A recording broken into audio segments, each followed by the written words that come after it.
Some analysts call China's rejection of the recent ruling by the Permanent Court of Arbitration on matters of dispute in the South China Sea China's first international test as an emerging power. Some media wonder whether a resurgent China will uphold the international order. Will fears of a China threat increase? Of immediate concern, what happens now? Are military tensions, escalations, even confrontations inevitable? How can China and the U.S. work together to cool down tensions? Underlying all these issues is what China calls its core interests. What are China's core interests? Do they include the dotted line, which defines China's claim of sovereignty in the South China Sea? Understanding all of China's interests bring us closer to China. For much of the last almost 40 years, China's foreign policy has been geared toward building relationships, joining global organizations such as the WTO, initiating the One Belt, One Road strategy, strengthening China-ASEAN relations, and forging partnerships with major world powers. This ancient civilization is engaging countries near and far, developing activities that are mutually beneficial for China and its partners. The term the Chinese government likes to use is win-win, to express and reinforce the notion that China's economic and political development will benefit its neighbors and, perhaps more importantly, China will not become a threat as its capabilities increase and its powers grow. Yet, on July 12th, China's foreign ministry and the Chinese media, as if with one voice, launched what could well be labeled an all-out information war against an award issued by the Permanent Court of Arbitration on disputes in the South China Sea. Wang Yi, China's foreign minister, called the award a political farce made under the pretext of law. Chinese people will not accept the result, and all people around the world who uphold justice will not accept the result. China's non-acceptance and non-participation is to safeguard international rule of law and regional rules. Now the farce is over. It's time to get back to the right track. China has taken note of the signals from the Philippine government that is willing to resume discussion with China over the South China Sea issue. China's assertiveness rejecting the ruling was so strong that some observers were led to conclude that the Chinese government would rather be feared than be loved. Is this true? How are Chinese leaders thinking? What's their logic? What's their end game? To understand China's position and way of thinking, I spoke with General Peng Guangqian, a major general and military strategist. He's Deputy Secretary General of China's National Security Forum, and Shi Yinhong, Professor of International Relations and Director of the Center on American Studies at Renmin University. The claim of the tribunal is that this is not an issue of sovereignty, because that's outside their jurisdiction, but it is ruling by specific elements of the UNCLOS Convention. And in that, they say that one party, any party to a dispute, can bring an arbitration, which enables it. You don't need both parties to do so. That's what the claim is. The Philippines and the Permanent Court of Arbitration played a trick, but not a wise one. They disguised the territorial entitlement of the disputed islands and reefs, as well as the maritime rights and interests, as an interpretation of the United Nations Convention on the Law of the Sea. In view of the current situation, the South China Sea issue is the first test for China on the path to the great rejuvenation of the nation, at least in this emerging period.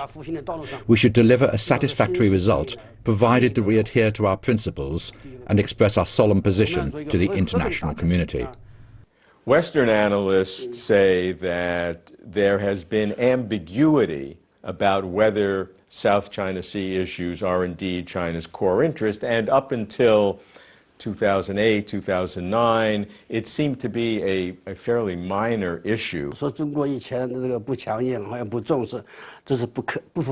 It does not accord with the facts that China didn't attach importance to or show a tough attitude towards the South China Sea issue.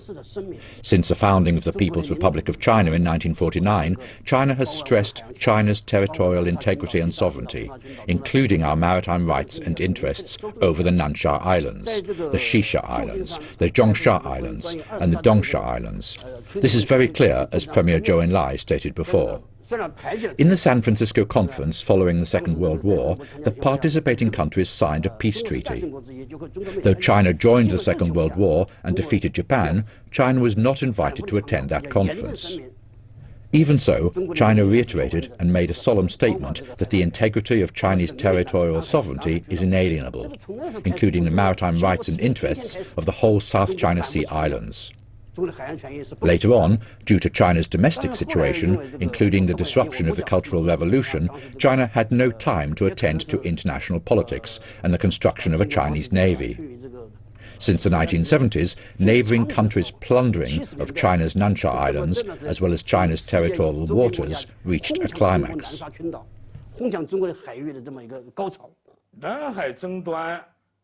South China Sea disputes become a more heated issue after 2009. It was President Hu Jintao's administration back then. What becomes clear to all is that China will stand its ground on most issues concerning the South China Sea. The cost is to highly intensify Sino-US relations or intensify relations between China and other Southeast Asian countries.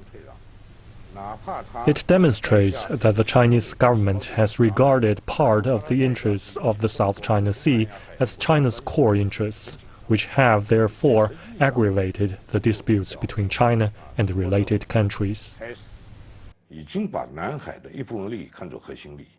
When many foreigners first look at the 9-dash line, it looks very aggressive.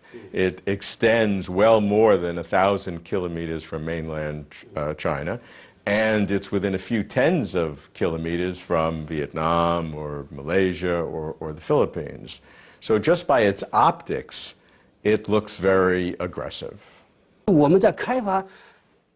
It is our territory, not because we are close to it. The territorial sovereignty is not divided depending on distance. Consider the case of Guam. It's closer to Asia. The United States is a part of the American continent. How do you become Asian countries? Take the Malvinas Islands as another example. Malvinas is farther from Britain. It is closer to Argentina. Which country is farther from it?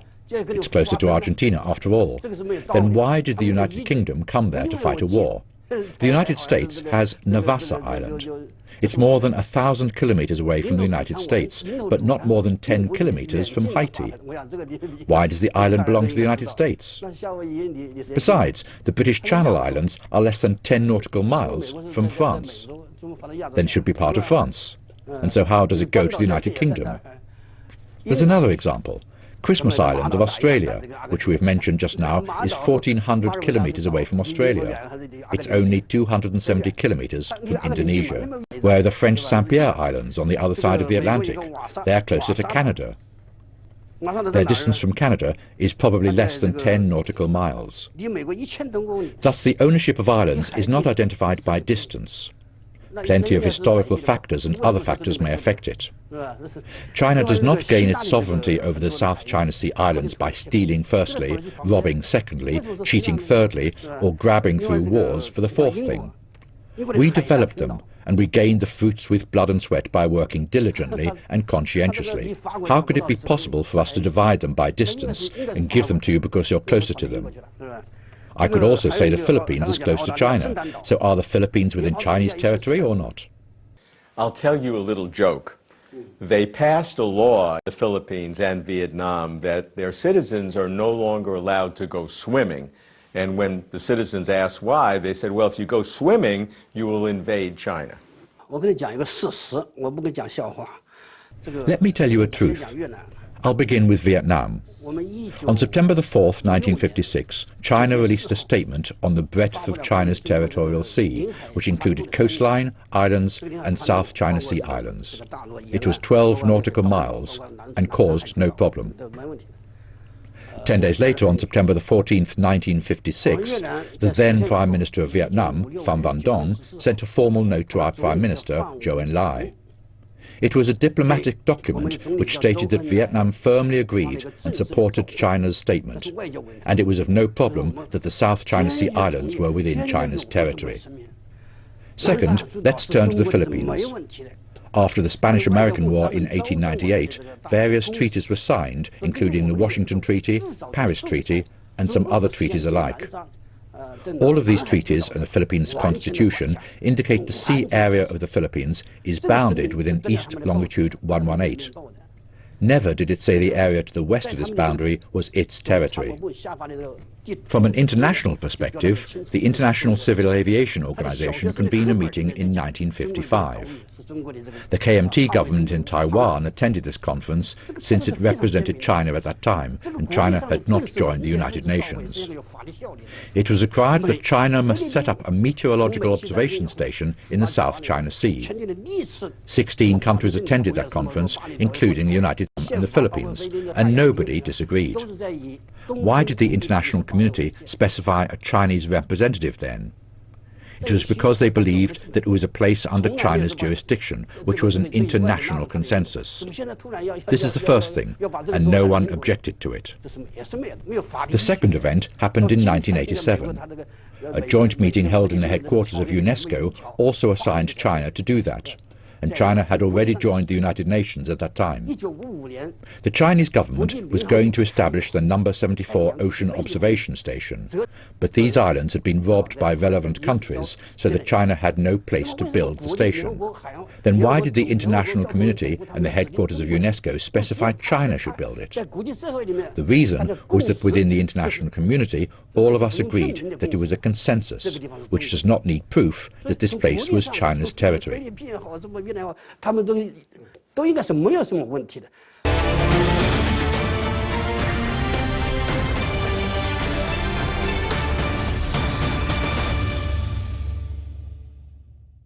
With regard to territorial disputes in the South China Sea, the U.S. government has long maintained that it is neutral, while China, the Philippines, Vietnam, Malaysia, and Brunei are among the claimants.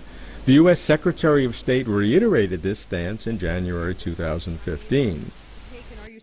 Let me emphasize again, the United States does not take sides on the sovereignty questions underlying the territorial disputes. We ask that all parties clarify their claims under international law, that they exercise restraint, and that they adhere to peaceful and diplomatic ways of addressing disagreements. As part of Washington's pivot to Asia, the U.S. has reinvigorated a security alliance with the Philippines and is helping modernize its Navy. The U.S. is also rotating more ships to Singapore and Marines to Australia, as well as setting new defense guidelines with its ally Japan, which could participate in joint patrols in the South China Sea. Senior American officials have stated that the U.S. will strive to uphold the rule of law in the South China Sea. Moreover, this April, the U.S. urged ASEAN unity on recognizing the ruling. But the U.S. hasn't even ratified the United Nations Convention of the Law of the Sea, on which the ruling was based. So how is China responding? The U.S. has pledged not to take sides on the South China Sea issue, but its approach towards the issue has changed a great deal since the 1990s, from neutrality to limited interference, and now to active intervention by taking sides.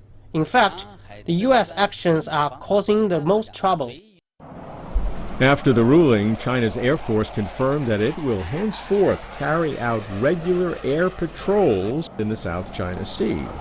So, on the one hand, the U.S. has been accusing China of militarizing the South China Sea, while on the other hand, China has been accusing the U.S. of repeatedly sending military vessels and aircraft on close-in surveillance missions, which the U.S. sees as wholly in accord with international law, but which China sees as acts of provocation.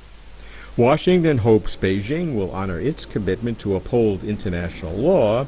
Beijing hopes Washington will honor its commitment of not taking sides on the South China Sea. What do you make of the initial response to the tribunal's award from the Philippines and from the U.S., the official response, not from the media? The reaction from the US is to be expected. During the whole process of the arbitration, it looks just like a script whose director, writer and actors are all Americans, and the Philippines is just a stooge. Apparently, it's the Philippines who messed it up, but the fact is not so fundamental. Recently, a deputy minister of the Ministry of Education of the Philippines maintained that it was totally the conspiracy of the United States, and the US was kidnapping and making use of the Philippines. These are their own words. Meanwhile, the General Secretary of the Maritime Center of the Philippines Ministry of Foreign Affairs, who had been in charge of territorial foreign maritime, held a similar attitude. It specified in the arbitral award submitted by the Philippines that they asked for a dialogue more than 50 times, but China refused all of them, so they argued for arbitration.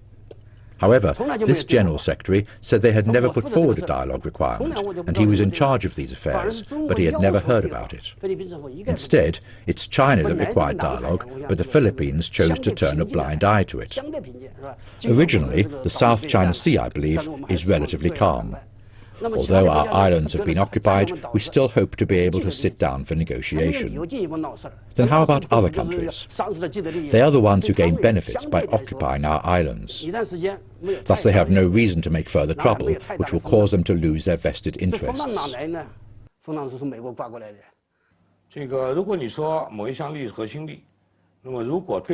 If the Philippines or United States negates China's rights in the region, no matter what, China should be prepared for war. However, even though the stance of China on the South China Sea issue has become very clear and resolute, the Chinese government, taking stability and peace in Southeast Asia and Northwest Pacific as its high priority, has not given a clear response to whether it will safeguard these core interests by force. You mentioned U.S. Secretary of Defense Ash Carter. Let me read to you what he in fact said. He said very recently, now make no mistake, the United States will fly, sail, and operate wherever international law allows, as we do around the world, and the South China Sea is not and will not be an exception. The truth is that the free navigation plan of the United States began as early as 1979, before the launch of the United Nations Law of the Sea. This plan is in itself a kind of rebellion and boycott against the United Nations Law of the Sea. The US alleged that it is not subject to the United Nations Law of the Sea, and it enjoys a freedom to travel in all the waters around the world, and this law cannot restrict it, and not a single law can restrict it. Thus, in 40 to 50 years since 1979, it has basically travelled around 7 continents and 4 oceans, and has essentially covered all the waters of the world. In recent years, it has travelled to a dozen countries every year. What does it mean? It suggests that the US despises and does not respect international law and the United Nations Law of the Sea. Secondly, the US alleged that it enjoys a unique maritime hegemony and that no one can stop it. That's unreasonable. Although the US is a country of relatively rapid industrial development, strong economic power and military force, there is no reason for it to bully others. It should not do that. All the countries in the world, no matter how strong or weak, should be equal, and we cannot play power politics. In the past, that may have worked. However, it cannot do that nowadays. Bullying others is in violation of international law. In fact, it has been using its military forces to play the bully in all the waters around the world, including in the South China Sea, which is unwarrantable. Why is it bullying if you are operating in international waters, waters that the international community have stated clearly are international? Its action is not just conducted on the high seas. Its B-52 bombers have flown through our territorial sky of 12 nautical miles. Its aircraft carrier has arrived within our jurisdiction, which means its aircraft carrier has entered our territory. The freedom of navigation we talk about is that of civil aviation, which features harmless passage and peaceful use. Its aircraft carrier and strategic bombers have run into airspace over our territorial sea to show its strength. It also alleged that it is not on the high seas, but in international waters and in international airspace, which it coined by itself.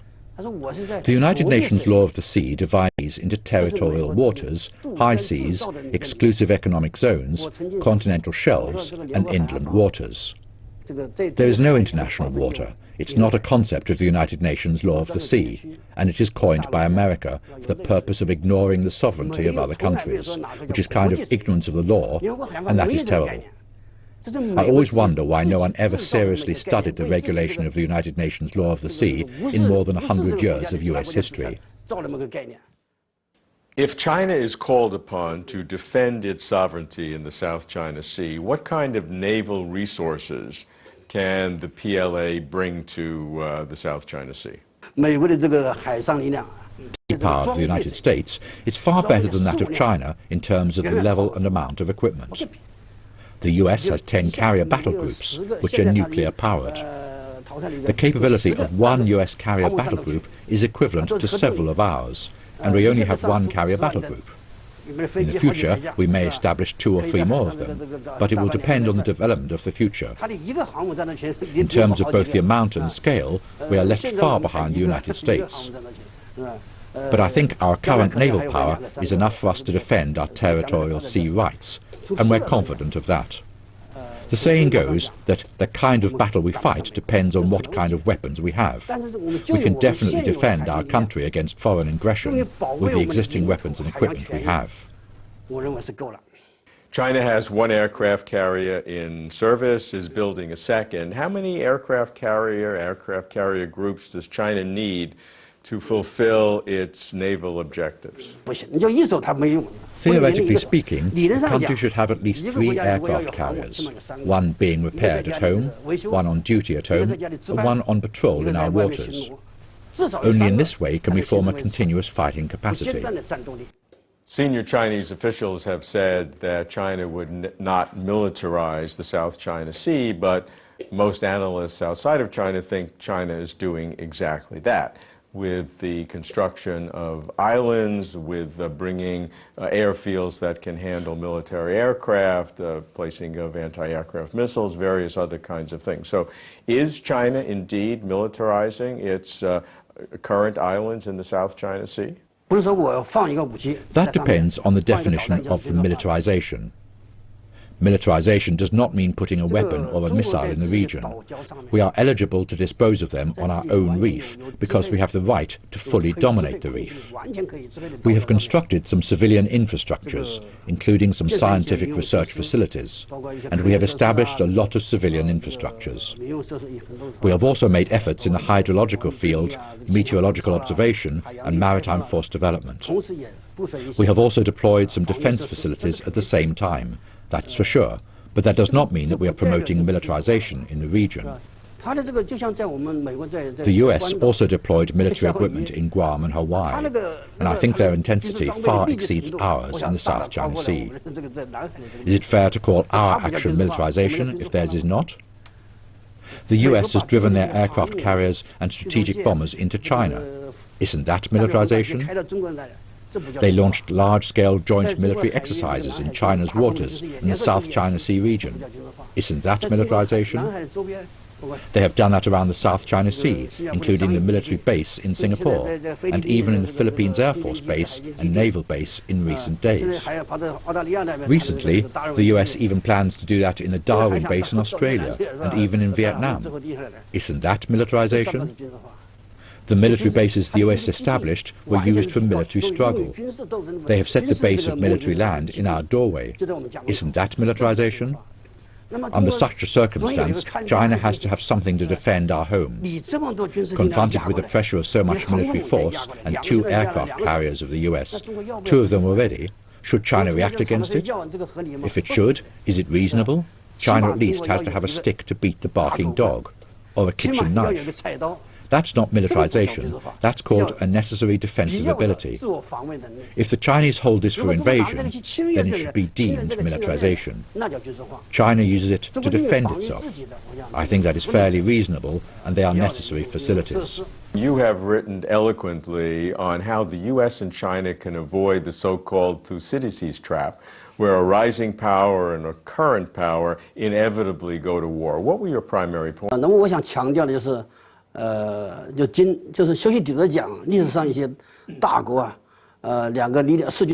I want to stress is that Thucydides said in history that major powers will inevitably have a fight with one another. The result is either the defeat of A or that of B. And here I want to emphasize that China and the United States are two big powers now.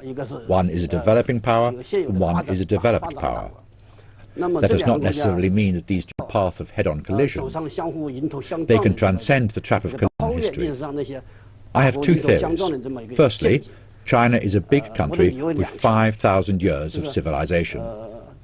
I don't think China is an emerging superpower because China is an ancient country with a 5,000-year civilization. It's more reasonable to regard the United States as an emerging country with its 240 years history compared with China. These two great powers definitely have different historical backgrounds, but that doesn't mean they will collide. Why?